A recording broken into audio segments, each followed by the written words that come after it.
Oh, good. Okay. Yeah. We just shut that door, please. Thank you very much. Good morning. It is Tuesday, January 6th, 2026. The first day back in the State House. I know that we're all excited about that, eager to get work moving forward. This is Senate Agriculture. I will go around and have everybody introduce themselves, starting on this side over here. Yep. Brian Collmore, representing the Rutland District. I'm Rob Plunkett, representing the Bennings District. Steve Heffernan, representing the Addison County District. Joe Major, representing Windsor. And also Vice Chair. Senator Russ Ingalls, Chair of the committee. And we have over here Linda. Good. Hi. I wanted to start out by saying that I was very proud of the work that we did last year. We did it. We got a lot of things done. We tackled a lot of controversy, and I think we handled it with grace and dignity, and worked well with other committees, specifically committees that kind of historically we haven't worked well in the past with. I really don't expect that any of that will change moving forward. We're going to have a packed year full of a lot of things that are impacting farming or ag, any way you want to say it. It's a $9.2 billion industry, and there's a lot of moving parts that are going on. I'm going to just kind of read down some of the priorities that we're probably going to be looking at some point in time, whether it's immediately or not. We have, very big, had a very big decision by the Supreme Court that impacted about how farming is regulated. I think we're going to probably see some legislation on that before it's all said and done. Just trying to get some clarity about what is allowed and what communities, what goes on, and I might cross-reference some things as we go down through this list, so bear with me on that. But we still have some unfinished business that Senator Major had with some farm accessory dwelling buildings that I want to lead into.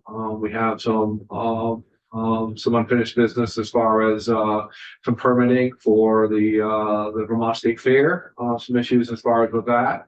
And so I think that a lot of that work will continue going forward, and mainly because it is impacting Vermonters in a way that I just think that we need to put some clarity to. We have a modernization of retail unit dynamic pricing. That is just some stuff as far as to figure out on how we can bring product to market. I don't know much about that other than it was kind of added on our list as far as coming from the state agriculture folks. Addressing the neonicotinoids, we're going to be into some of that discussion, mainly not looking so much as far as to overturn it as it is to how it is going to move forward moving forward, and how it's going to affect farmers, and what the Agency of Agriculture's role is going to be, and how that they can ensure that farmers, as this law progresses in 2029, how farmers can plan on being able to plant a corn seed that will survive not only the climate of Vermont, but also the pests of Vermont. And so we're going to be touching on a lot of different stuff on that. We spent some time on that last year. We took some testimony on that. And I think we'll probably be taking some more testimony on a lot of that. Just to read a little bit more into that, we're looking to explain who has the authority to grant exemptions as necessary if farms cannot purchase the untreated seed that they need and that they meet the related statutory requirements, essentially completing integrated pest management. So there's just a lot of things that we're going to be looking forward to bring clarity as far as how a world with or without treated seeds for farming will play out. So we'll be taking some testimony on that, and I'm sure there'll be some language coming from the Agency of Agriculture. Some housekeeping items. We have Vita, that's looking to, consolidate some of their funding sources. Vermont Economic Development Association, they do a lot of farm loans and stuff. They're looking to kind of, pare down and to make it just one small organization. I don't wanna mess up any of the conversation about might we be going on that, but I met with those folks that they'll come in and they'll talk about it so that you guys will all have a very good understanding of what they're trying to do. At first glance, as far as what they spoke about, it looked like it was just really just getting down to a simpler business model of moving forward and how they would um, uh, dispatch money, but we'll take testimony on that and make sure that everybody's up to speed as far as on that. We're going to be looking at some wastewater reform for small food producers and kitchens. As we're knowing that as we see a lot of new farmers are starting out in a small way. Whether they're baking 12 loaves of bread a day or whatever. It is starting to drive the industry as far as how we feed Vermonters. And we're going to try to keep their, as best we can, keep the environment safe, but also keep their permitting at a minimum. And again, whether that happens or not will be based on what we'll see in testimony and as we move forward with that. We're going to spend a lot of time this year on hemp and even cannabis, trying to figure out what the roles are. I went on some tours. We went on some tours early in the year, and I kind of put it out there as far as my thoughts on it, working with James Pepper on the Cannabis Control Board about what the definitions of hemp and cannabis are. And to be fair, when I look at cannabis and I look at hemp, I see one that's a non-intoxicant and one's an intoxicant. And we have folks that are in both of those roles, trying to or looking to change the rules on a lot of that stuff. And it's going to be a lot of discussions that we're going to have where you guys are going to weigh in as far as what your thoughts are on discussions that we have. We have the federal pressures, that we're always dealing with. We have some proclamations or some executive orders coming from the White House that are putting cannabis in a different classification to make it less, to make these growers being able to be more like farmers versus having federal regulations on that. So we're going to spend some time with that stuff, and so we clearly understand where that goes. So we'll spend a lot of time on that. And why are we doing that? Is because we have people who are sincerely looking, that are in both businesses, looking for guidance. They want to see how they can grow, how they can plan. It is my wish, only my wish, and your wishes might be different, that anybody that's in that business, whether you agree with any of it, that they be treated as farmers, and that they can apply for the same types of grants, loans, even take advantages of tax deductions and all of that. And a lot of that they can't right now.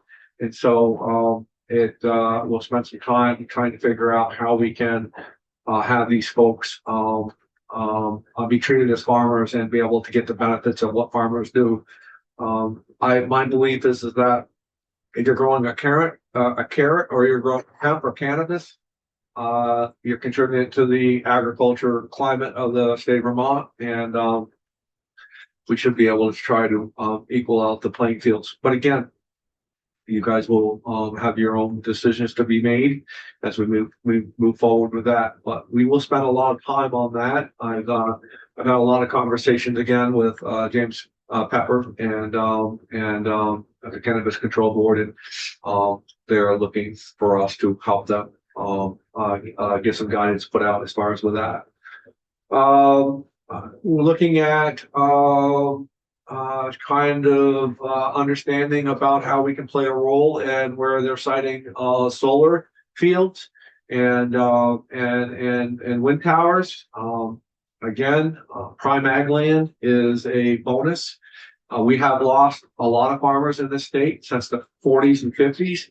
A lot of the land that used to be heifer pasture, and what have you, that was not any good for farm fields, prime ag lands, are still there.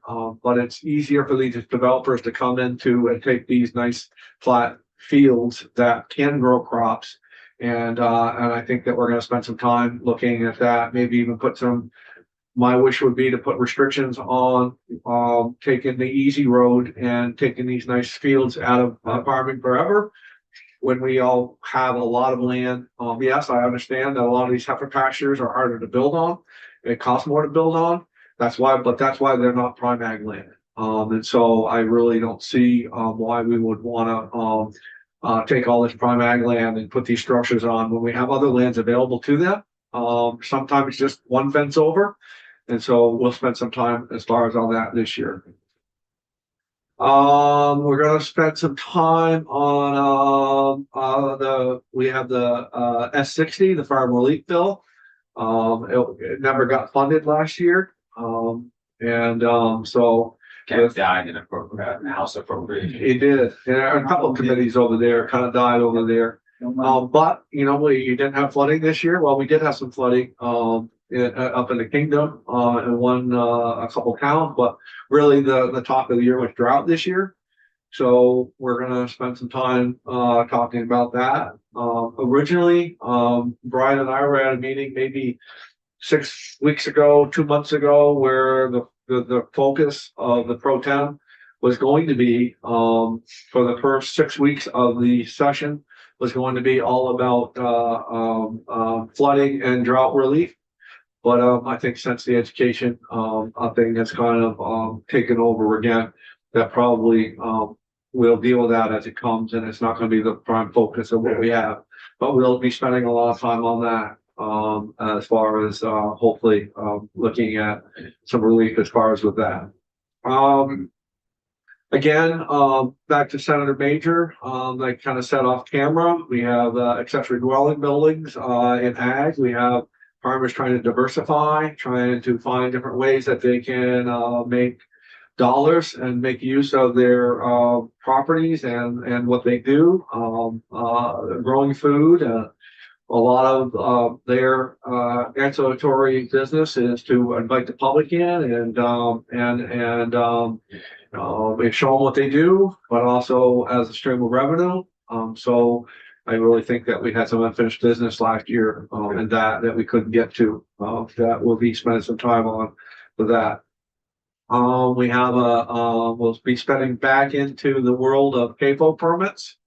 We have some tile drainage that has been excluded from CAFOs, but there's a lawsuit that's going on now in Madison County with some of that. And so we're going to spend some more time back in the CAFO world and permitting and stuff like that. So I expect that we'll be seeing some bills that come across with that.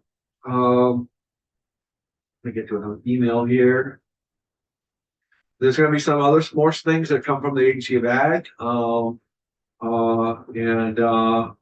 asked them, they weren't really ready to talk about any of that, but I just got an email just barely about some more priorities that might be coming from the Agency of Agriculture.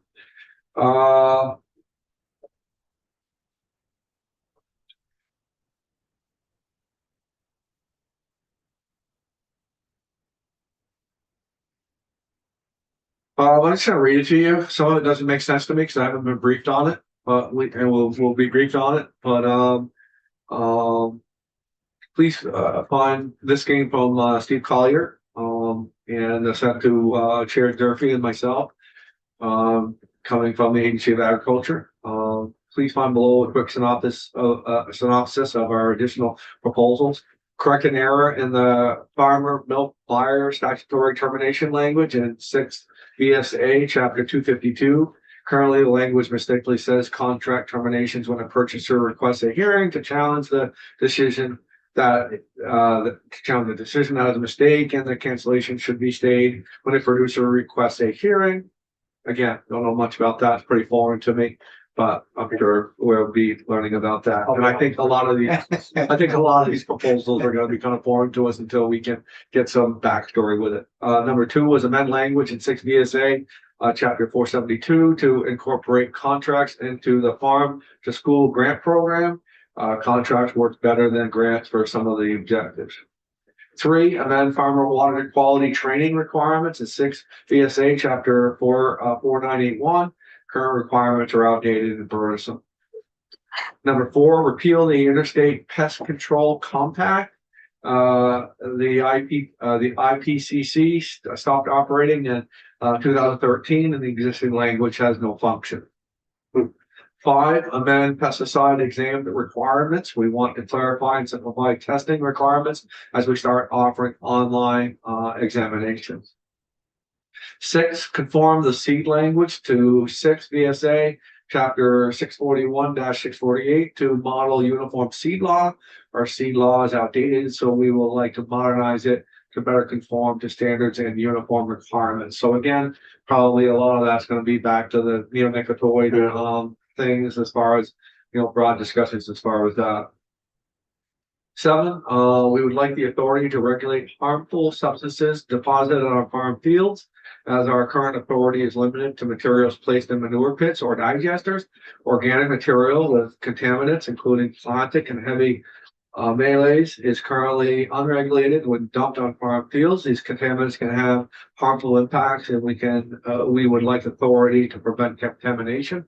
I'm sure we're going to probably see some language about that with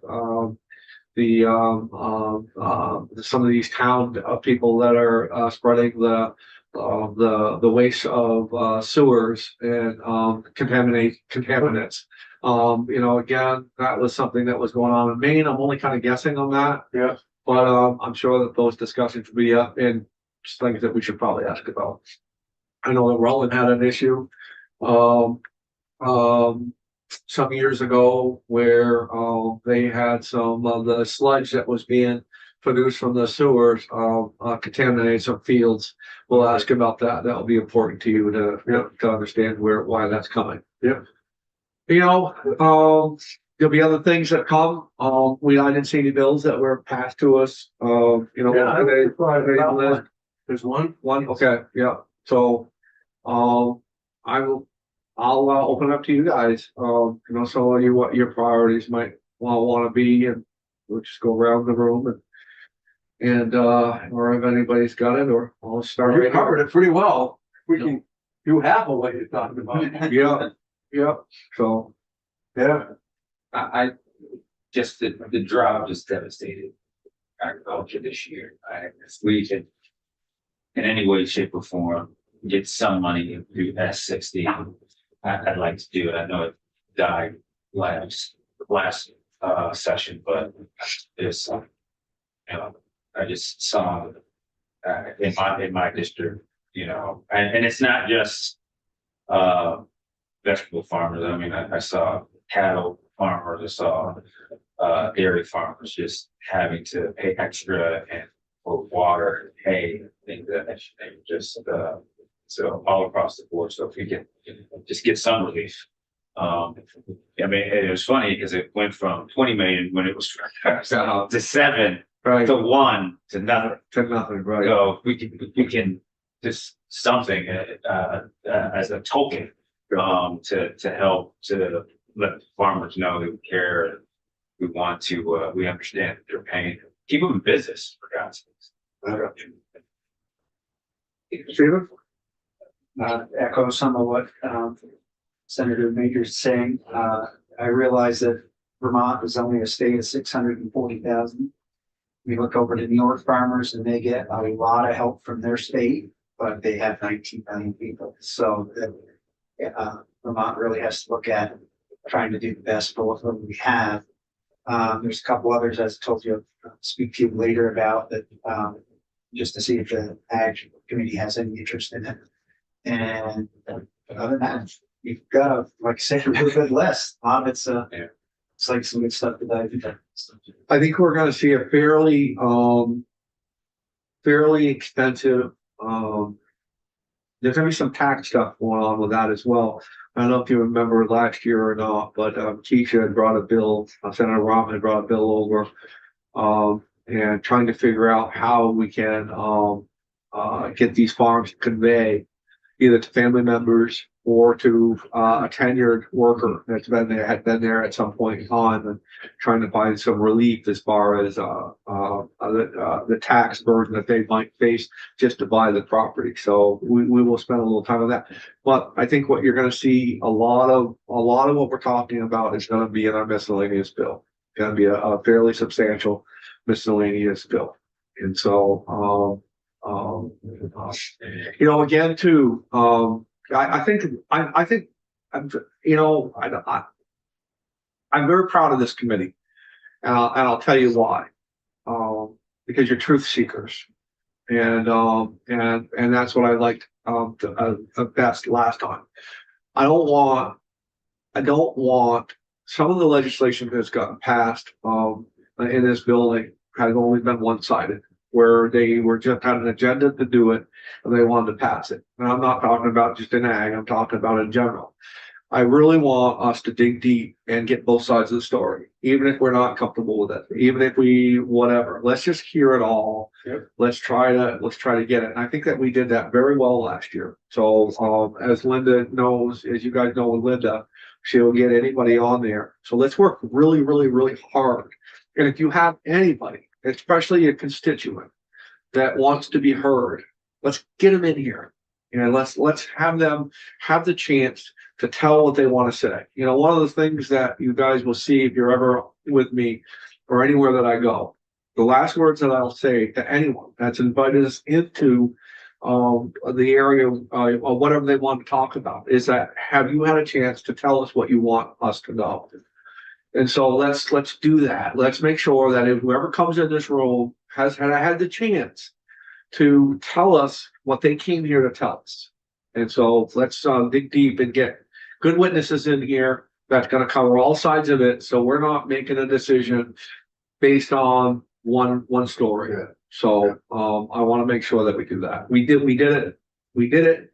I know we'll do it, but it's important. Rob, anything? Now, the first thing that you mentioned was what was on my mind. Yeah. I guess that was, Yeah. I was joking with Mike that we could do a bill on the last day of session to fix that Supreme Court decision. Yeah. But expected to see that issue. Yeah. But nothing more than what you said. I think that we're working, we're all in agriculture. I can't say that I'm directly involved with it, but I think Vermont cities, leagues, and towns are, really, I don't think that they were very upset about the ruling that came out, but I think that even they could see that there was an unjust. I'm speaking for other people, and the intention of that ruling wasn't to hurt farming in the state of Vermont. But I think the way the ruling came out, it looks like it's going to.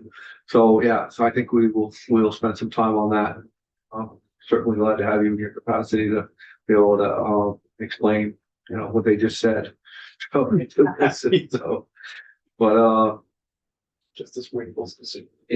Are we, sooner rather than later, we'll have Secretary Timmons? yeah, I think we lay out can. his agenda then? Yeah, I think that we could, I want to go over those 7 things that we just talked about and why they're in there as well, to give us their thought process. I think it'd be very, very great.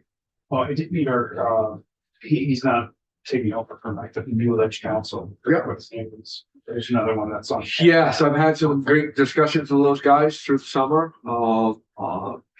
We will have, Attorney O'Grady, from time to time, but yeah, we do certainly have a, new